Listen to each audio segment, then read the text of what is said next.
Здравейте и добре дошли в новия епизод на подкастът на ППМГ. Аз съм Мирлюк Милчев. Здравейте и от мен и Анита Йорданова. Днес на гости ни е един истински експерт и на клавиатурата, и в лабораторията. Тя е човек, който вярва, че знанието е в основата на доброто образование, но и на добрия живот. Учител по химия и информатика, но и професионален консултант по здраве и профилактика. След период на отсъствие тя се връща с пълна сила при нас и с мисия да вдъхновява. Наш гост днес е госпожа Ива Цветанова Иванова, преподавател по химия и информатика, за която здравето е винаги на мода. Добре дошли при нас. Добре съм заварила, благодаря за поканата. Гостувате ни точно след празника, патронният ни празник на Асен Златаров. Той също е бил химик, както и вие. Кое всъщност ви привлече в тази наука? Привлечеме това, че е загадъчно и аз вярвам, че химията е навсякъде около нас. Ако вие не сте се замислили, помислете колко химия използваме ежедневно, особено ние дамите. Не знам, мъжете по-малко сигурно. Макар че има взискателни. И всъщност моята страст я породи моят учител по химия от гимназията. Добре, каква е връзката между химията и информатиката, вашите две специалности, и как решихте да станете преподавател и по двете?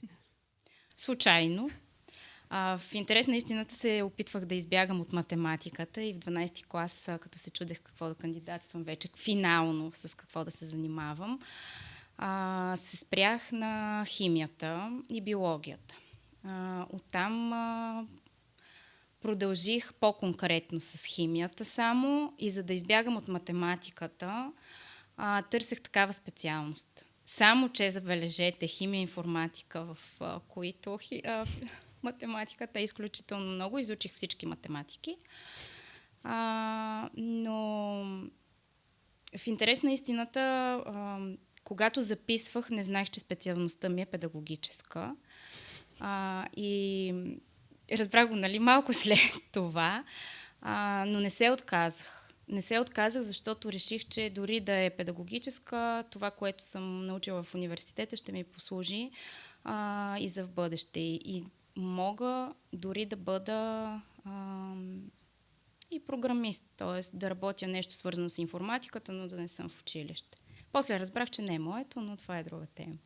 Случайността ви отвела до един прекрасен обрат в крайна сметка. Да. А как ви се отрази връщането след периода на отсъствие поради майчинство? Усещаше ли се като естествено продължение или си беше направо ново начало? Искам да кажа, че е продължение, ама не е, защото ново начало е. Определено, тъй като учениците, които завършиха миналата година, 12-ти клас, това са последните ученици, на които съм преподавала преди да изляза по майчинство. И аз се шегувам с колегите, че съм се върнала в ново училище. Нови ученици, много нови колеги, така че по-скоро ново начало. Добре, разкажете ни малко за професионалния си път. Откъде започнахте и как стигнахте при нас?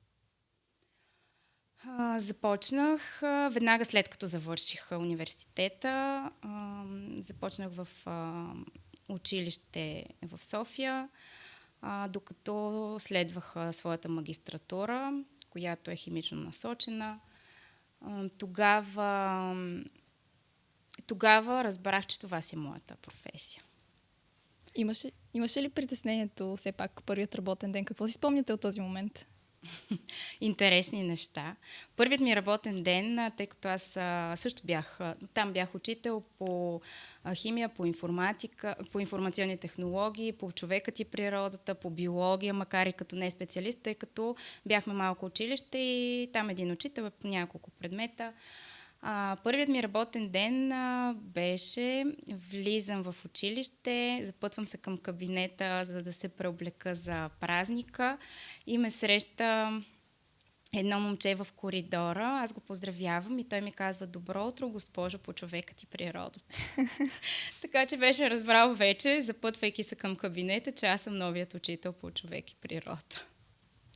Добре, след тези години имате ли си някакво правило, което в професията следвате неизменно и никога не бихте му обърнали гръб? Може би основното ми правило е това да бъда човек. И учениците ми да знаят, че Химици може да не станат, информатици също, но да бъдат хора и да вземат от мен това, което им харесва, това, което ги вдъхновява. И да не забравяме, че сме хора.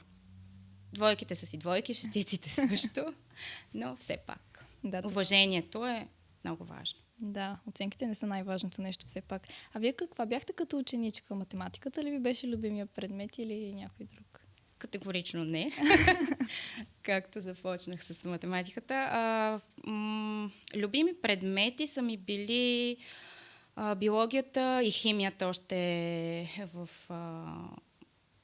прогимназия, тъй като аз съм завършила училище Левски, тогава с огромна база. Имахме прекрасен кабинет по природни науки и може би там е било така искрицата, която в продължение е разпалила моята госпожа Радка Гетова, която много обичам. И химията покрай нея. А това ли е вашата мечта на професия днес? Да, категорично. Ако трябва да се върна назад, ако има кътче в нашия дом не изписано от мен, нали, не говорим само за химични формули, за всичко, значи майка ми не е доволна със сигурност, ако някой я попита. Доста караници имало заради това, но категорично да, това съм искала. Може би в някой етап, съм така правила крачка настрани, да кажем, но вижте как съм си се върнала където съм искала. И сега, като се върнахте тази настояща година в класната стая, какво забелязахте от учениците си? За мен беше много вълнуващо, защото връщам се от майчинство и отново съм класна. Преди да изляза по майчинство, даже аз бременна изведох класа си. След това малко пауза. Забелязах усмивки, забелязах уважение, забелязах онази искрица, която всеки учител иска да види. За знания, за новости. Това забелязах. Гостувате ни не след дълго нашият патронен празник, чиято тема беше естествен интелект. Смятате ли, че той може да ви вземе работата в скоро време? В скоро време не знам, но съм категорична, че ще бъдат заменени много професии. Това, което обаче в учителската, според мен, няма как изкуственият интелект да ни замени, е човешкото отношение, с което започнах в началото. Смятам, че шегите, които понякога си правим в час, за да разчупим обстановката, там не могат да се случат. И отново класен ръководител на 8 В клас. Каква отговорност усещате вие към новите ви ученици? Усещам много голяма отговорност. И като класен, и като човек, и като пример за тях. Макар да преподавам само на част от класа по информатика, с които смея да кажа много сме се опознали, част на класа като че ли не е достатъчен, но отговорността е да ги направи екип. Много искам да са екип. Искам да си помагат, да се подкрепят и работя в тази насока. Споменахте ни за един много забавен момент от първия ви работен ден. А като цяло, кой мислите, че е най-така запомнящият се момент от вашата кариера? Те са много. Един конкретен... Ако трябва да се спра, нещо много вълнуващо, което така ми е останало. В 12-ти клас реших да направя изненада за класа ми, като поканя всички колеги, които са им преподавали през годините и всеки да каже по нещо за тях, как ще ги запомни. И си спомням, че разбира се, класната трябва да започне. Започвайки аз, толкова се притесних. Все едно нямаше да говоря за хора, с които съм била 5 години, ами не ги познавах. И това ми е останало така като много запомнящ се момент. Първо снимките на този момент и второ, когато им пуснах видеото вече готово, когато ми дойдоха на серената. Лично познавам някои от старите ви ученици и наистина с голяма обич и радост разказват за вас. Отново да се върнем в настоящето, как успявате в тази забързана дигитална среда все пак да привлечете вниманието на учениците си към природните науки? Смятате ли, че ChatGPT им пречи или по-скоро им помага в това отношение? Конкретно за природните науки, тук имаме представител, който може да каже как им привлича вниманието. Миро, какво ще кажеш по въпроса? Смея да кажа, че за първи път разбирам нещо по химия. Заради вашия така подход, който разчупва материала по един интересен начин, по един по-прост начин в интерес на истината. Аз съм на мнение, че един учител се справя най-добре, когато обяснява по-просто. Когато може да го направи. И аз съм на същото мнение. Макар някой път така да бягам от фактология и така нататък, за мен е важно от среща да разберат. Всъщност по природни науки може би не ми е чак толкова трудно да ги запаля, защото това ми е страст. Експеримента там е ключът на всичко. И те не случайно обожават, както и аз. Общо взето успявам да им предам страстта си чрез експеримента и затова лабораторните упражнения са им най-любими. Пък по информатика бих казала, че им е трудно. Логиката понякога ни бърка много като цяло работата и дейността по предмета. Но пък няма всички да станат информатици.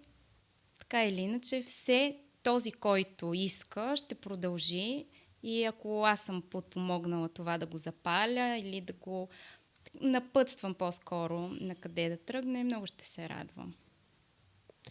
А сега даваме думата на нашия репортер Йована Дилова, след което се връщаме при госпожата за още въпроси.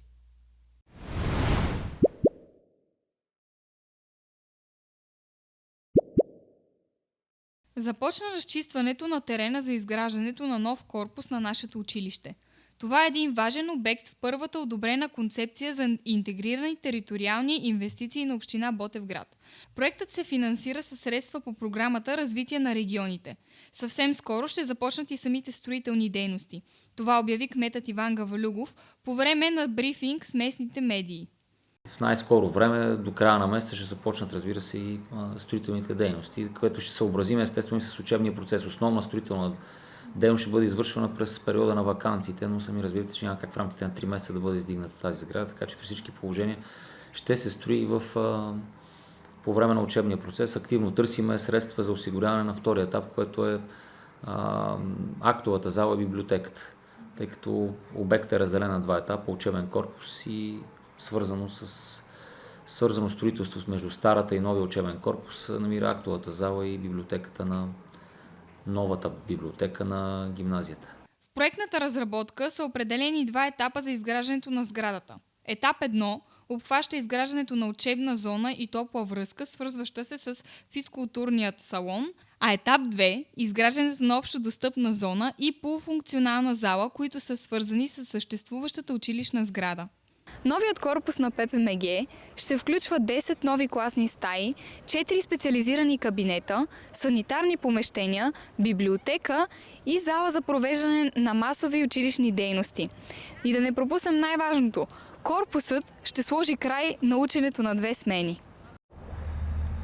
Целта на изграждането му е да осигури нормативно изискуемата материална база, включително необходимото оборудване и обзавеждане, които да гарантират здравословни и качествени условия за обучение и да позволят преминаване към едносменен режим на обучение в съответствие с изискванията на Министерството на образованието и науката.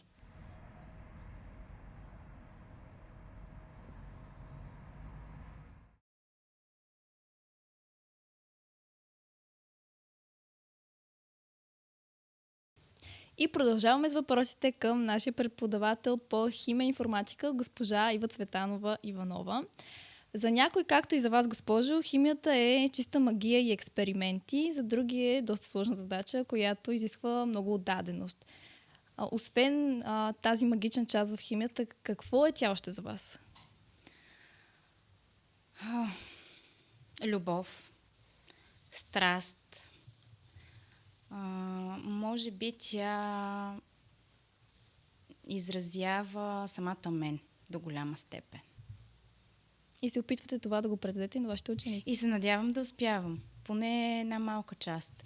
Знаете ли, едно нещо, което за мен е много важно, изследвам и като правило. Учениците ми да не намразват предмета заради мен. Ясно е, че няма всички да са професионалисти в тази сфера, може никога да не се срещнат с нея, макар че, нали, да си обмесим един хубав хляб, пак неутрализация, пак химията ще дойде, ще се сетите за мен и тогава, но за мен това е много важно. Честно да ви кажа, със сигурност за много от нас подготовката по химия в гимназията е била всъщност началото и много ключова за тяхното развитие в сферата, например, на медицината. Това е много често срещана специалност сред нашите бивши ученици и бъдещи студенти. Това със сигурност много радва вашите колеги по природни науки. Да, така е. Всъщност, тук може би ще издам нещо, което не съм споделяла до сега, но имам идея да върна някои от нашите бивши възпитаници, които вече са завършили или сега завършват медицина, стоматология или фармация, каквото са си избрали, и заедно да влезем в един такъв урок с бъдещите ученици, може би бъдещите студенти по тези предмети. И ако се колебаят какво да изберат, ако можем да ги подкрепим в този път, ще се радвам. Така че очаквайте скоро изненади от нас. Казана дума, хвърлен камък, госпожо. Да, така е. Пък и да ви споделя, аз съм IT паралелка, но когато изучавах химия до 10 клас, наистина беше прекрасна за мен и всеки път, щом така се връщам при природните паралелки между часията и виждам какви уравнения пресмятат, ми става готин, защото ми се искаше и аз да продължа, но пък следвам друга пътека аз. Както и да е, разкажете ни как минава един ваш учебен час и по химия, и по информатика. Как минава? Започваме с проверка на домашната работа. Гледам Миро, защото той е в 10-ти клас в випуска, в който влизам. След това се изпитваме устно, след което си поставяме новата тема, говорим си по нея, задаваме си въпроси. Нали, в никакъв случай не е монолог. Това е много важно да кажа, че не ме слуша 20 или 30 минути, само аз да говоря. И съм нещо, което е много важно за мен като преподавател, обратната връзка, и не случайно ги насърчавам да ме спират, ако нещо не са разбрали, да питат на момента, за да аз да съм спокойна, че те са разбрали и спокойно да продължа по темата. След това си имаме въпроси за обобщение и новата домашна работа. Я си признайте, обичате ли да пишете забележки? Не пиша често забележки, не обичам. Миро, искаш да кажеш нещо по темата ли? Не пиша често забележки, но за да напиша забележка, то е защото съм искала да им покажа, че правилата са за да се спазват. И това, че са забравили, не е оправдание. Разбира се. Аз смея да кажа, че вие се контролирате емоциите си по време на час, което е много хубаво. И заради самата ви личност някак си ни е много по-приятно, отколкото би ни било, да кажем, така с някой, който не е като вас. Благодаря. Много се радвам за което. Как да кажа, някак си всички ви се възхищават, защото когато си помислят за някакъв голям специалист, си представят човек, който се забил някъде в някакви документи и трепери цели. Да, някакви такива. И като ви видят вас, някакси хем не могат да си представят, че тази симбиоза е възможна, хем става много готино. Между другото, Миро, сега ме подсещаш скоро, един от 10-те класове, не вашия, от другите 10-ти класове ми казаха, че първия час по химия, когато са се запознали с мен, казаха, че са изпитали ужас, че съм била много страшна. И между другото, едно от правилата, ето сега, малко си издавам тук от кухнята стратегии учителски, но едно от правилата ми в първите часове, когато не ме познават учениците, е да не показвам, може би ти каза, владея емоциите си, не се усмихвам. Това, което вие сте свикнали аз да съм усмихната, и първите часове не го правя. И съм много сериозна. Да, всъщност си го спомням това, Да. честно да ви кажа. Да. И аз си спомням ти как ме гледа първия час. Не знам какво си мислил, но си спомням как ме гледаше. Аз това не си го спомням. Не знам. Ето. върви се назад. Бяхте се разсърдили веднъж, направо се бях вцепенил след някакъв час с някой. Ами не съм била сърдита, но да, бях сериозна и те си мислеха, че съм ядосана. А пък друго нещо важно за учителите, конкретно за мен, аз мога да се правя на ядосана, всъщност да не съм. Това си е пак методика, педагогика. Женска енергия. Женска енергия. Да. А смятате ли, че има добра... Нека, нали, пак да се върнем към IT науките. Смятате ли, че учениците имат добра компютърна грамотност? Как се справят? Вие споменахте, че им е малко по-трудно, но все пак как виждате нещата? Мисля си, че избягвам тук от информатиката, малко информационни технологии, тъй като там може би паралела е по-добър. Смятам, че идват с идеята, че записвайки ето твоя профил, нали, в случая, информационни технологии, че знаят много, ще им бъде лесно. И много бързо още първите часове разбират, че не е така. Да. Нали? Да, абсолютно.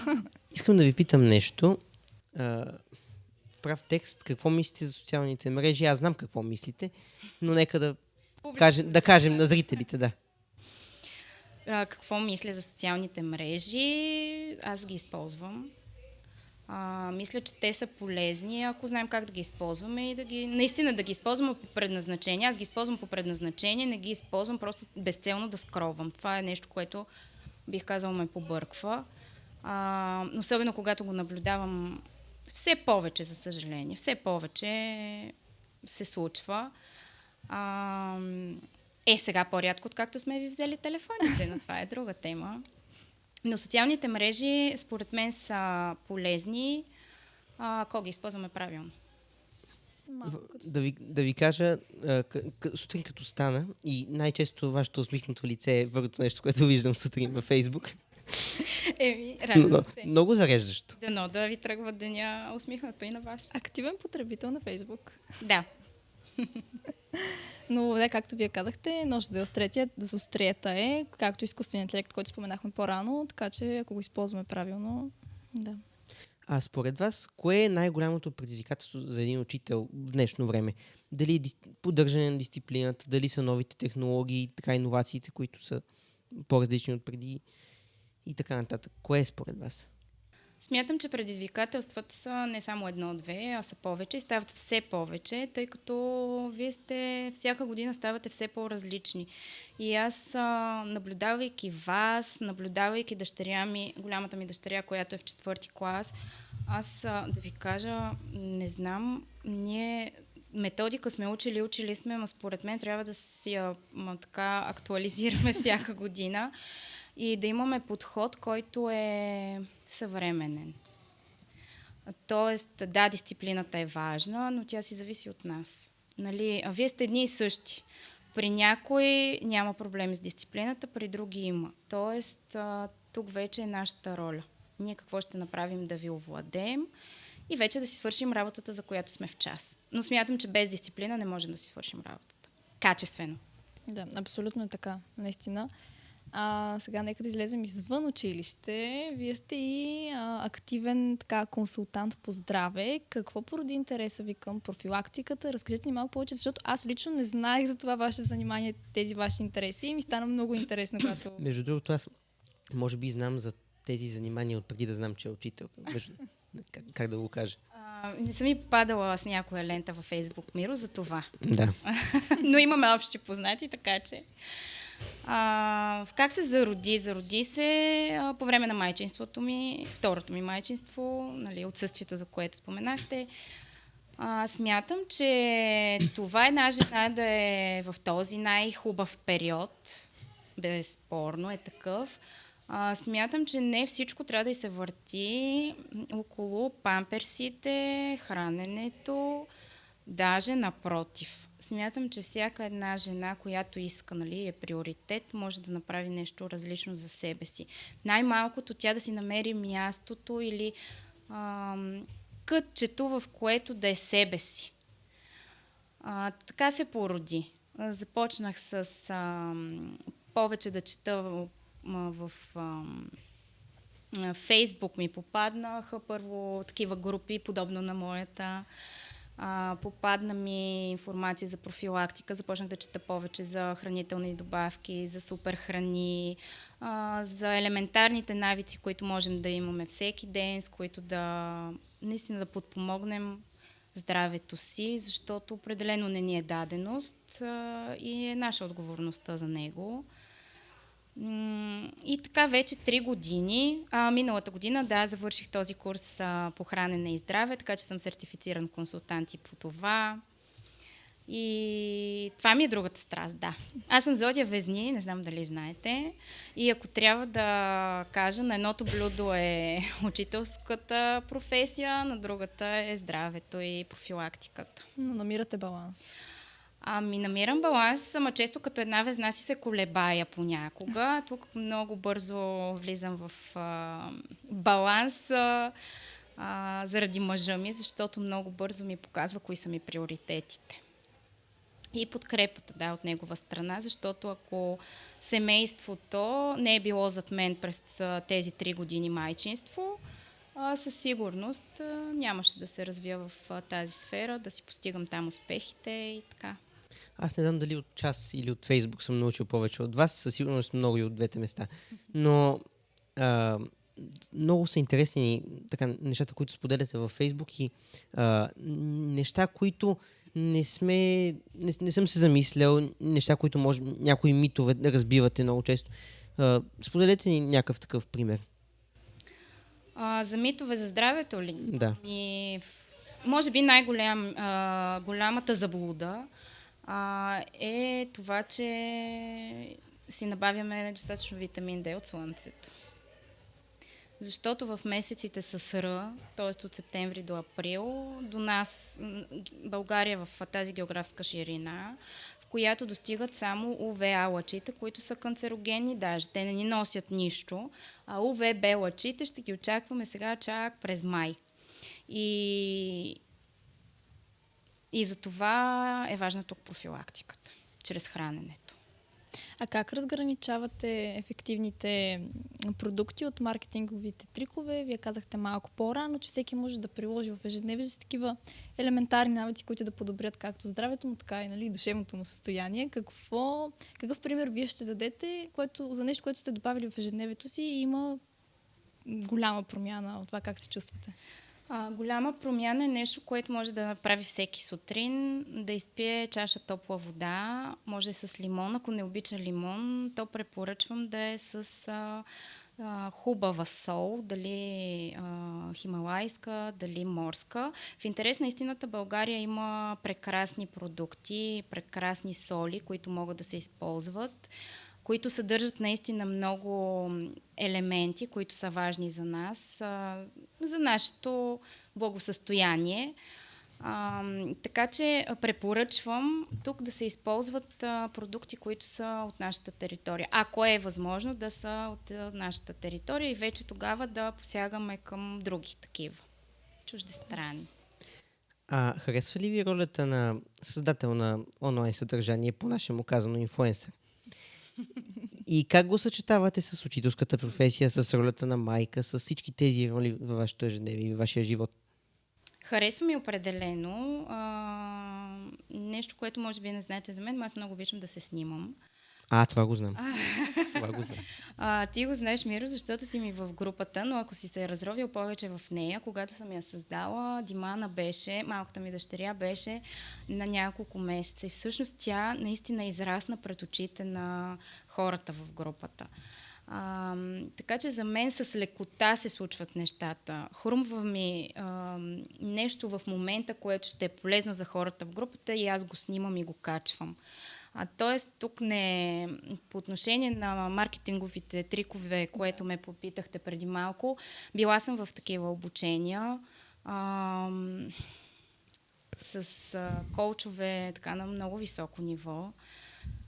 Не ми харесва. Не ми харесват много от тактиките, които прилагат. Мен като потребител ме отблъскват. А пък като човек, който създава такова съдържание, за мен е по-важно да дам стойност на потребителите, които ме следват, отколкото да продам каквото и да е. Да. Тоест, вие като учител по IT предлагате на учениците си информация за фалшиви новини и киберсигурност, предполагам, и в същото време в онлайн средата как да избягват такива фалшиви маркетингови трикове. Да. Много готино звучи. Съвсем. И като учител по информатика, правилният алгоритъм за живот. Да. Мога да се каже. Хубаво ме подсещате тук за алгоритъм. Съвсем наскоро изпитвахме 8-те класове какво е алгоритъм, как могат да ги опишат. Все още някои се затрудняват. Но тук пак, се връщам на логиката. За мен логиката е много важна, но може би се придобива от четене. Четене на литература извън училище даже. Даже най-вече. Много е хубаво, че така отваряте тази тема. Вие явно четете, но нека да споделете ни и на нас и на нашите зрители какъв тип литература, колко често и така. Обичам да чета. Даже съвсем наскоро си бяхме така организирали част от момичетата от екипа ми да ставаме рано сутрин, да си пием кафе заедно, да четем. Може 20 минути да са 15, няма значение който колкото има на ден, но за мен, когато чета, аз се пренасям в друга реалност. А какво чета и любим жанр? В момента съм на вълна личностно развитие, така че чета много книги в тази насока. И последната такава е на Ранди Гейдж, "Мисли и забогатявай". Друга, която прочетох, е на любим български автор Георги Бардаров, "Адежио за Мария". Препоръчвам и на двамата. И тук пък мога да ви разкажа нещо интересно, откъде ми се е зародила любовта към Георги Бардаров. Слушаме. От човека зад кадър, господина по информационни технологии и информатика. Чуваме как се подсмихва. Да, подсмихва се. Когато дойде господин Зуберски... Господин е Зуберски или Зуберски е правен? Добре. Защото така и не разбрахме на патронния празник. Когато дойде господин Зуберски в гимназията, тогава госпожа Колева ме направи негов ментор, т.е. да му помагам с каквото мога и да го напътствам, ако има затруднения. В края на учебната година той ми подари книга на Георги Бардаров, "Аз още броя дните". Препоръчвам ви и нея, ако не сте я чели, уникална е. И така, всъщност се разбрах за Георги Бардаров от господина. И сега няма непрочетена негова книга. Не правим реклама, само споделяме добър вкус. Да, точно така. Можем да оставим препоръки за нашите съученици, слушатели долу в описанието. Това вече тук ще се консултираме с нашия оператор. Ако той даде съгласието. Освен да четете, какво друго обичате да правите през свободното си време? Грижите се за себе си, а спортувате ли?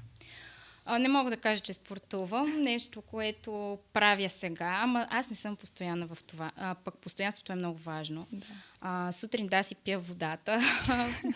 Обичам да ходя бързо, 30-40 минути. Ето друга, нещо много, много лесно, което всеки може да прави всеки ден. 30-40 минути бързо ходене е много полезно за лимфна система, кръвоносна система, тонус и енергия и така нататък. Нещо друго много мъничко, което можем да добавим. Сега се опитвам да правя едни упражнения от дома. На трети ден съм постоянна, съм третите. Ще ви кажа с времето дали съм устояла или не. А какво обичате като развлечение? Например, музика? Да, обичам да слушам музика, силно да слушам музика. Обичам да пея. И понякога да съм на тишина, просто със себе си. В двете крайности. Да, с кафе. Зависи колко ми е бил тук продължителен деня, дали ми е било шумно. Тогава обичам да съм само със себе си, никаква музика. Но ако е било малко по-спокойно, тогава обичам да слушам силна музика. И като споменахме музика, ще ви зададем и традиционният ни въпрос във всеки епизод. С коя песен бихте се описали? Ето този въпрос ме затруднява.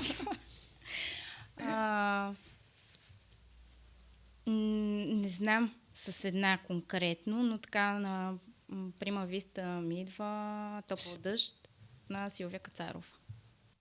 Как ви описва тя? И слушайте я и ще разберете. Добре. Мислех си за Simply the Best. Но щом така каза. Аз питах съпруга ми сутринта да го пробвам с коя песен би ме описал и той каза Ed Sheeran Perfect, така че... Там се въртят отговорите. Добре, все пак аз ще си питам, защото много ме гложди. Музика, да, но каква точно? Жанр, посока?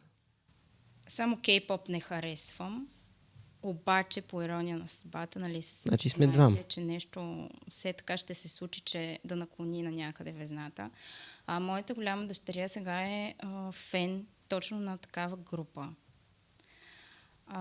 И започват да ми харесват дали от това, че тя ги повтаря по 100 пъти от дома, не знам. Но така има песни, които харесвам. Иначе обичам много рок. Българска музика, сръбска, разбира се. Хубава музика обичам.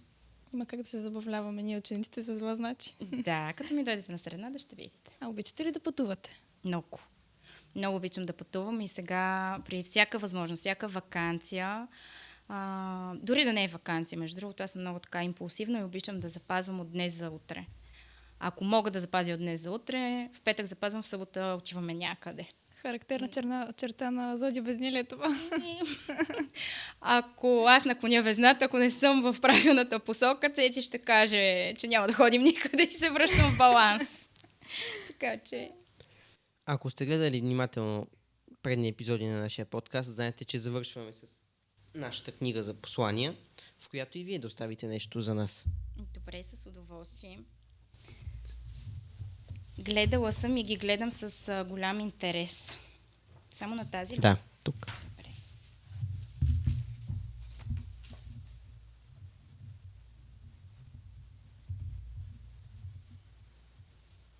Тук ще пуснем Simply the Best. Може. Бухмиро, падам с теб.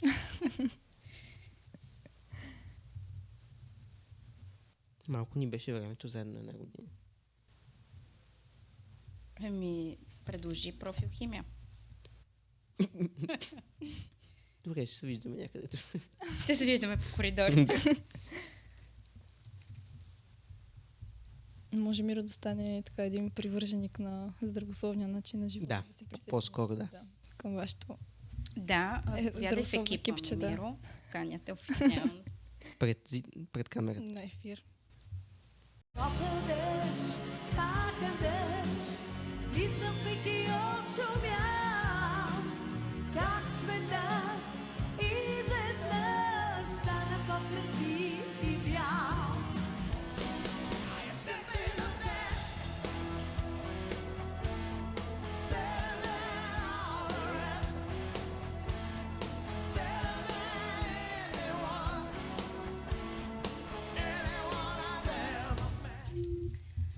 Някаква интересна дата ли е утре, освен че е петък 13?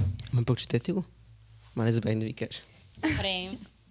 Аз чакам разрешение. Оф, забравих. Нали съм тук във вашето студио? Правя каквото кажете. Мечтайте. Превръщайте мечтите си в цели и действайте. Без действие няма резултат. Бъдете здрави. Ива Цветанова Иванова. Много благодарим за прекрасното послание. Аз благодаря. И това беше от госпожа Ива Цветанова Иванова. Цветна, вдъхновяваща и винаги така усмихната. Много ви благодарим, че се включихте в нашия подкаст. Наистина беше прекрасен разговор, който водихме. За нас беше чест и удоволствие. С вас ще се видим в час по химия, а с вас ще се видим в следващия епизод. До нови срещи! До нови срещи, приятели!